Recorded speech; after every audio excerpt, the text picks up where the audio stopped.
اور جب ایمان والوں سے ملتے ہیں تو کہتے ہیں کہ ہم بھی ایمان والے ہیں، اور جب اپنے بڑوں کے پاس جاتے ہیں تو کہتے ہیں ہم تو تمہارے ساتھ ہیں، ہم تو ان سے صرف مذاق کر رہے تھے۔ اللہ تعالیٰ بھی ان سے مذاق کرتا ہے اور انہیں ان کی سرکشی میں اور بہکا دیتا ہے، سرکشی اور بہکاوے میں مزید بڑھا دیتا ہے۔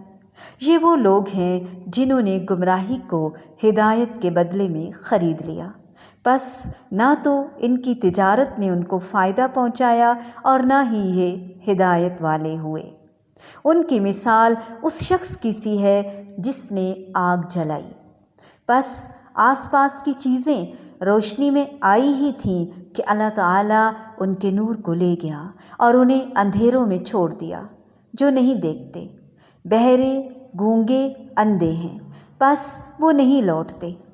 یا آسمانی برسات کی طرح جس میں اندھیریاں اور گرج اور بجلی ہو، موت سے ڈر کر کڑاکے کی وجہ سے اپنی انگلیاں اپنے کانوں میں ڈال لیتے ہیں، اور اللہ تعالیٰ کافروں کو گھیرنے والا ہے۔ قریب ہے کہ بجلی ان کی آنکھیں اچک لے جائے، جب ان کے لیے روشنی کرتی ہے تو اس میں چلتے پھرتے ہیں، اور جب ان پر اندھیرا کرتی ہے تو کھڑے ہو جاتے ہیں۔ اور اگر اللہ تعالیٰ چاہے تو ان کے کانوں اور آنکھوں کو بیکار کر دے۔ یقیناً اللہ تعالیٰ ہر چیز پر قدرت رکھنے والا ہے۔ اے لوگو، اپنے اس رب کی عبادت کرو جس نے تمہیں اور تم سے پہلے کے لوگوں کو پیدا کیا، یہی تمہارا بچاؤ ہے، جس نے تمہارے لیے زمین کو فرش اور آسمان کو چھت بنایا، اور آسمان سے پانی اتار کر اس سے پھل پیدا کر کے تمہیں روزی دی۔ خبردار، باوجود جاننے کے اللہ تعالیٰ کے شریک مقرر نہ کرو۔